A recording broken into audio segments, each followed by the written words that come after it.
Hey everyone, welcome back to the Dungeon Dive. Daniel here, and welcome back to another book review for our October reading. And this was a last minute substitution here, and it is The Auctioneer from Joan Samson. Like I said in my last video, I wanted to substitute in something that I would have a better chance of liking. And over the years, I have heard that The Auctioneer was just a bona fide, stone cold classic of 1970s kind of pop horror. And I've been meaning to read it for some time, and I did. And yes, this book is fantastic. Now, it was out of print for some time, but Valancourt recently brought it back for their Paperbacks from Hell imprint. So you can pick this up, and I do highly recommend it. So the original publication date for the Auctioneer was 1977. And let's see what the back of the book has to say. It says, "Do buy this book. There is no way to stop reading it once you have started," from the Baltimore Sun. And this says, "It is a harrowing tensions explode in a series of events that could happen anywhere to anyone, just as they do to John Moore, whose days of freedom run out, who is stripped of his possessions, his courage, and his hopes by the ominous presence of a stranger impossible to resist." So this is a book. It is definitely an allegory. It is one of those it can't happen here books. It's a book that asks the question, how do bad people rise to power? How come good people don't stand up in the face of adversity, in the face of fascism, in the face of tyranny? And in those situations in history, and when things come up, we can often say to ourselves that no, we would be the ones to stand up. We would not let bad people come into power. We would not let bad people do bad things to the people that we love and the people in our communities.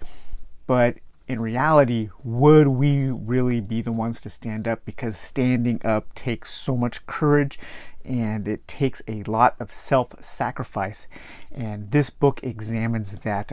It takes place in a small town where a man named Pearly Dunsmore comes in to that town, and he positions himself as an auctioneer. And he starts going from home to home, from farm to farm, and asking for donations from people. And then he puts on these elaborate auctions where well-to-do people from outside of the community come in this fascination of old Americana farm life. And they start buying up all the possessions of these people.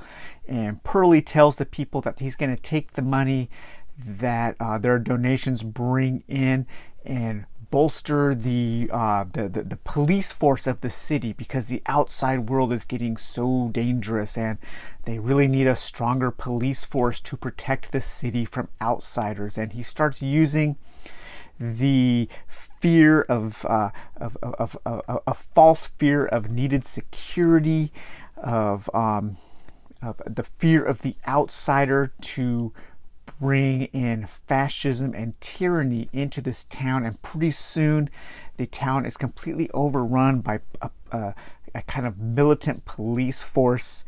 And the police force and Pearly, they continue to go from door to door, from house to house, just basically stealing by asking these people for all of their possessions, which soon get completely auctioned off.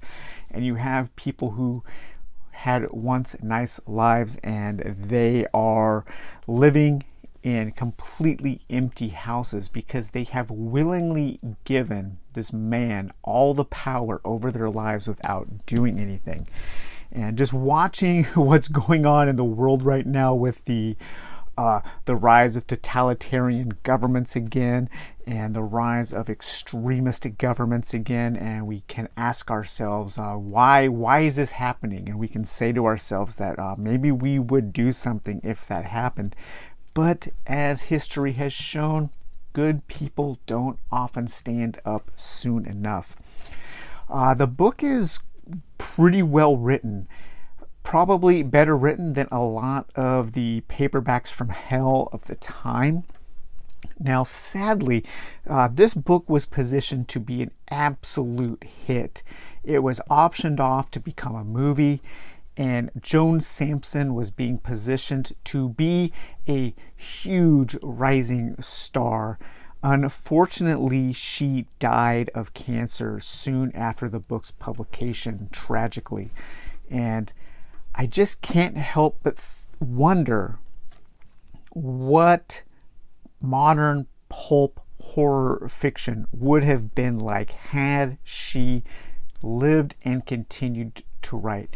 It would have been so fascinating to see a woman's point of view rise at around the same time and level and the same kind of strengths as someone like Stephen King. It would have been this kind of balancing voice, I think, within the realms of genre fiction, because she is definitely in that kind of Stephen King or Peter Straub school of horror writing. As a matter of fact, this book really does feel like that Stephen King style of book where it examines a small community and what happens when a kind of alien outside force infiltrates that city and what it does to that community. It is very much kind of a needful things, but really without the introduction of something too supernatural. So it keeps it a little more realistic, and it's grounded more in a work of what if, in examining the rise of fascism and totalitarian governments in communities throughout the world, and how those kinds of forces and powers, they don't take that power, they are given it. And that's what the Auctioneer does. So the character work in the book is, I don't think it's quite as strong as Stephen King would come to be. This was her first book, but as a first book, it is very strong. It is just under 300 pages, and I think the length is good. It does meander a little bit in kind of like the beginning of the third act.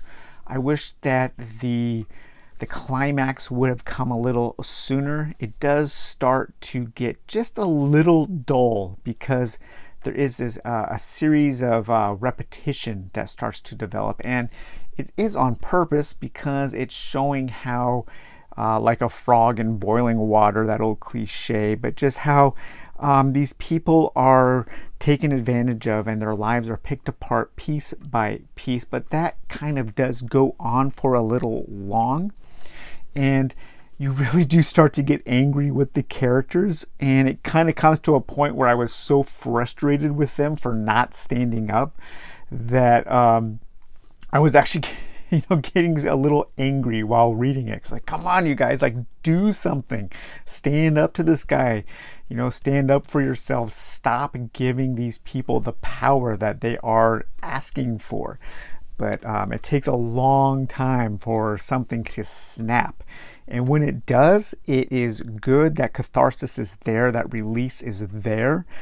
But I wish it would have come a little sooner with maybe more of a big explosive finale. The finale is it is there, but it is a little on the quiet side. I really wanted that catharsis, that feeling of at the end of Under the Dome, which this also kind of reminds me of a little bit of like Needful Things meets Under the Dome.